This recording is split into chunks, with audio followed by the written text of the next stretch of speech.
Well, it's wonderful that Berkeley has a flexible work initiative being proposed because as a founder of Moms Rising, I'm very aware that there's a huge bias against mothers in hiring wages and advancement.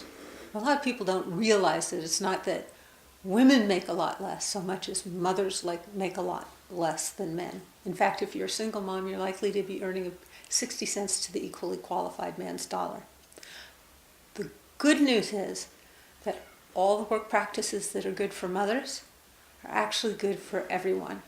And that's all about flexibility and actually having work be about what you produce, not about where you are or the hours you put in. As a founder of Moms Rising and of Move On, I've been working remotely for well over a decade, and it's incredibly productive. And it's all about results, outcomes. And really good management is about results and outcomes.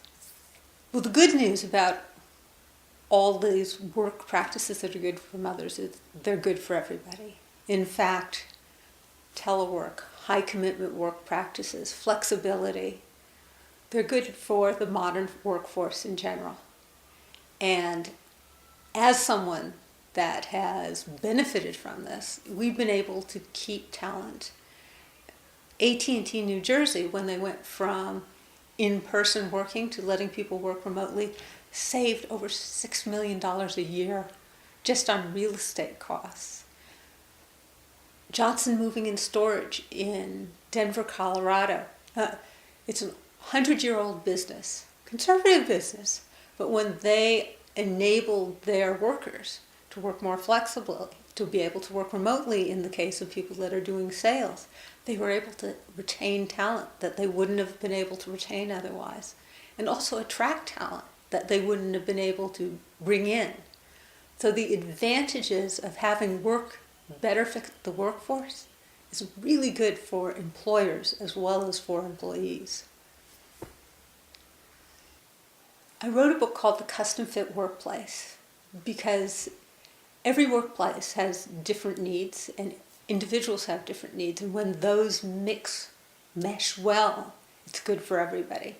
At the core of good workplaces is a deep respect for the worker.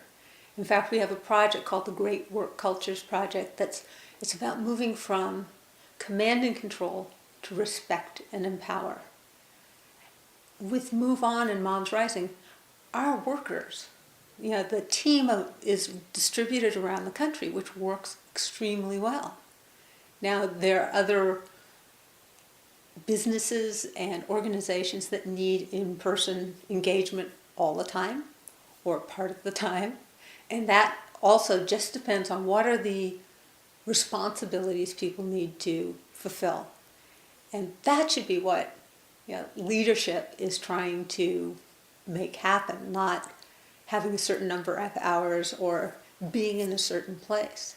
So we need to start thinking about managing work in a way that is very respectful of how motivated and talented workers are. What we've learned, that is, when people are given the responsibility and the ability to do what they're supposed to do, they do it better. People are very self-motivated. So it's not about the hours you spend. And for something like Moms Rising, there are times when parts of our team need to step back and have a part-time role. And that allows you to retain talent. And then when they're ready to come back to full-time, they do so. And you have kept very valuable members. One of my best friends is Kaiser Doc, and she worked 80% for probably 15 years, maybe more, because she has 3 kids. And she was always one of their best doctors.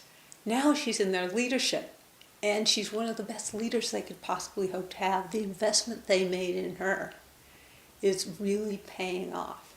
So this isn't just about making it good for people that are working. It's about making companies, organizations far more effective and vibrant. Let me tell you about one of my favorite organizations. It teaches high-performance work practices.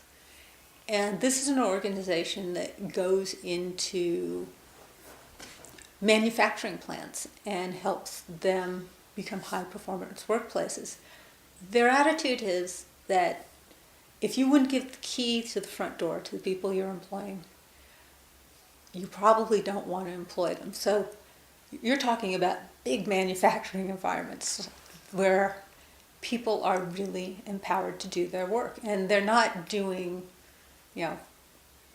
highly intellectual things. They're working on the assembly line, they're driving the trucks, they're doing all those pieces.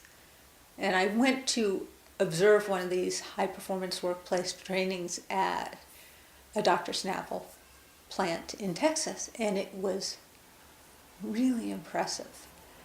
And sitting and talking to a group of managers that had gone through the training, I asked them what had changed, because of this training and how things were different on the factory floor.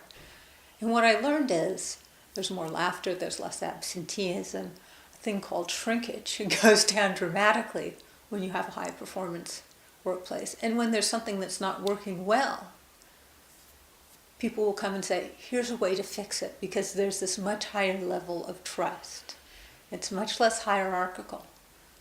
Now, I think the most impressive things was I was sitting at a table with a group of the managers, and one of the fellows answered the question and talked about how he used to just regard his drivers as drivers. And he related this story about going to church on Sunday and one of his drivers being there, being in a suit, being with his family, being a respected elder in this community. And what he was telling me is that he now sees his reports as his peers outside of work. And there's something just deeply meaningful and respectful about that way of living within a community of workers.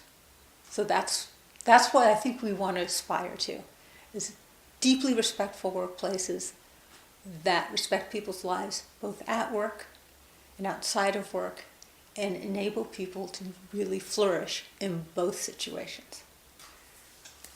The Flexible Workplace Initiative doesn't achieve, a transformation of work cultures, obviously, but it's a very good way to get people thinking about what they can do to make their workplaces more appropriate for the lives of the people that are working there. And I think it's going to prove to be really beneficial to both the the employers and the employees. And I think that's a great start.